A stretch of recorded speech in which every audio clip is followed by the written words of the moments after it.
तुझी आई का रागवलेली काल माझ्यावर? तुम्हाला माहिती आहे हे काय आहे? हे तर डिवायडर आहे.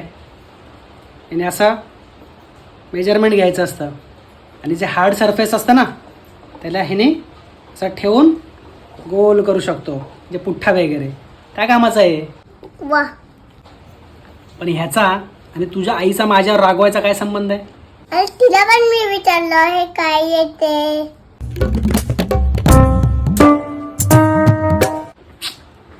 मग तिला माहित नाही तर ती माझ्यावर का रागवली पण? अरे तिला उत्तर येत नाही म्हणून नाही लागवली. तिला येत नाही पण तुला येईल म्हणून तिला लागलं तुझा. ये भगवान क्या जुलुम है.